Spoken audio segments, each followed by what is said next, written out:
everybody. So I know it's been a little bit of a gap since our last video, but you know, life happens. But what I wanted to do today is take a look at something that I've kind of played through. Well, I played through once, kind of played through part of it a second time. And it's something I haven't really talked about a whole lot on the channel yet, but something I'm really into, and that is Dungeons and Dragons. And we're going to be looking at the starter set today, kind of a little overview of it here. And since my group has played through the whole thing, I can actually kind of give you a review of it too. So I've been probably actively playing Dungeons and Dragons since 86-ish. And I played before that here and there with a couple friends from school when it would happen. I played, I want to say, every version. Well, almost every version. You know, Red Box Basic, First, Second Edition, Advanced, and then Third and Fourth, and then now Fifth Edition. Plus a ton of other role-playing games. So I was thinking this might be something I might want to try doing more often on the channel. Is kind of start talking about role-playing games, adventures, different systems I played. Maybe kind of play with that as kind of something else to do. So this will be a little different format. So what we're looking at here is the 5th edition Dungeons & Dragons starter set. It's been available since, I want to say June, I believe. I think it originally came out at, what, $20 US. I know on Amazon, I think you can get it as low as $12, I've seen. So, like I said, my group has played through it completely. I mean, they did every side quest. They went whole hog on it. So, I'm not going to go into the plot too specifically because I don't want to spoil anything for somebody who may be just coming into it or not. This is more just kind of like a feel for what you get in the box, how it works together, and everything like that. So, opening the box up here, and keep in mind what I'm showing you here is an extensively played version of this, so you know it's not as pristine as it used to be. Now, any gamer who's been playing for any length of time has an obnoxious amount of dice. I mean, it just happens. You just gotta have dice. So the one thing I have not actually done is open the dice this comes with, but it does give you a full set of polyhedrals there. It probably won't come out on camera, but they are a blue with maybe a metallic blue swirl inside them. They're actually a fairly pretty set of dice. But, you know, I've got like 40 20-siders and stuff, so I mean, I don't really need more dice, although I will. I might open them, I don't know. And then it does come with pre-made characters and character sheets. Those are the pre-standard 5th edition stuff. The pre-made characters, I'd be honest with you, we didn't really play with them very long, so I can't really comment on how they're built. Because basically what we did is, this came out in June. I got it shortly after it came out. It had the basic rules for 5th edition in it. It had pre-made character sheets, a pre-made adventure, and I bought it as a learn the game system. You know, this was going to be, I could concentrate on learning the rules in the game and not having to worry about trying to come up with the plot and everything like that, because that way this has got pre-made monsters at the specific level. You know, just kind of helped me learn the edition before we kind of jumped off into our own thing. So we got together one weekend, we used the pre-made characters. I had a party of 4, I believe. Yeah, I think we had 4. I think we had the wizard, the fighter, the cleric, and maybe the rogue, I can't remember. But anyway, so we played the first part with the goblins, and you know, there are some people that get kidnapped and you gotta go rescue them, stuff like that. So we played through that first part and it went pretty well. Everybody was kind of interested in the new system. The rules were working really well. So we decided, okay, let's go ahead and dig into it a little bit. So we kind of started doing that. Sometime around there we used the rules and we let people kind of make their own characters, and we kind of continued on from there. And we went on with that initial group, and then one person dropped out and we added a couple more, and so by the end of this I had a party of 6. which this set is only built for 4 people typically. So if you get less or more as a dungeon master, you're going to have to be very careful with the encounters, because you don't want to just kill them off, because this is all mathematically set up for 4 people. So just keep that in mind, you know, because this is perfect for a beginning dungeon master, but a beginning dungeon master might not realize that going into it. So I just wanted to throw that out there. So inside the box set, you have 2 booklets and a little ad for D&D encounters, which is also got a character sheet on there, you know, for photocopying and all that fun stuff. And then you've got 2 books. You've got the starter,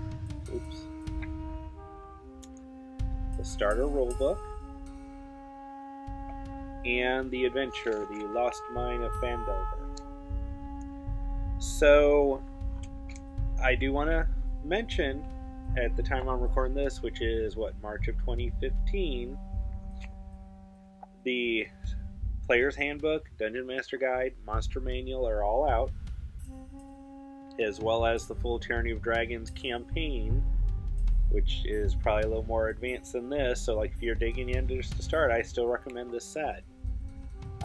So the starter rule book here you may not really need at this point, and also Wizards of the Coast has put a basic set of the rules free online at the Dungeons & Dragons website for download.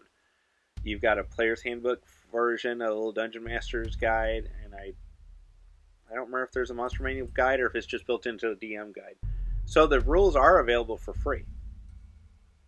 But you get your basic rules book here. You know, it talks about initiative, kind of, excuse me there, kind of like the basics of the game. You know, it's not like the Player's Handbook where it's, you know, it skips whole parts here about how you really kind of play. You know, it kind of jumps into the rules and stuff like that. Always when you turn on the camera, then all of a sudden you have to clear your throat all the time. I apologize for that. But it goes through like saving throws and checks, and I mean there's a little bit of artwork in here, but it's pretty much just the rules, combat, you know, the order you go in, how to make rolls, saving throws. It talks a little bit about traveling, because, you know, this is kind of your player's Dungeon Master Guide rolled into one. You guys go into equipment a little bit, because the town that this adventure takes place in is Phandalin, and it's a little frontier town. You know, it's like 100 people or something like that. I mean, it's tiny. They don't have any kind of special equipment in their little trading post. They just have standard stuff. So, you know, put that in there. And then at the end, it talks a little bit about spells, and then it gives you a selection of 1st through 3rd level spells.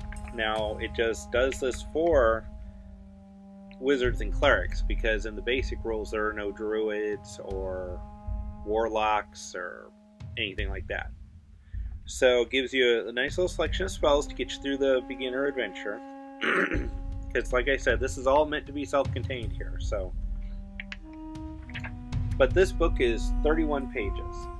Okay, not bad. On the back it goes over conditions in the game, so pretty good. We played, and then we kind of decided to make characters, and from when I got it and kind of read it over to learn the rules, and then we kind of really were starting to get into it, the Player's Handbook came out in August, so we really ended up not using this too much, because we only had it for the first adventure or two, and then it seemed the time on everything ended up that the Player's Handbook was out, and then we just kind of went with it, because it's 300 some odd pages, you know. But yeah, if you're beginning, definitely just start with this and the basic rules online. If you are a little more experienced with Dungeons & Dragons from the past and you just want to get back into it, this is still a really good place to start, because the adventure is really good. But you could just jump in and get the Player's Handbook, because the Player's Handbook has, like, what was it, 9 races with at least 2 sub-races per race, and then I want to say 12 character classes with 2 or 3 specializations per character class. So there are a lot of options that are missing in this, because this is straight rogue, fighter, cleric, and wizard, elf, human, halfling, and I want to say gnome, I think, or gnome and dwarf, I think are your only choices. So you are missing out on a lot, but if you're coming into it brand new, this is more than enough to get you started and get you an idea what you're doing. And that's the whole point, is the starter set. Now, the other part here, and I don't know if this will show up on here, if you can see the cover, if it's wrinkled and everything, but this is the adventure, The Lost Mine of Phandalin. This is 63 pages. So this is bigger than the rule book. And that's the cool thing about 5th edition here, is the rules are streamlined, simplified, to make the game just jump in, role play, and have fun.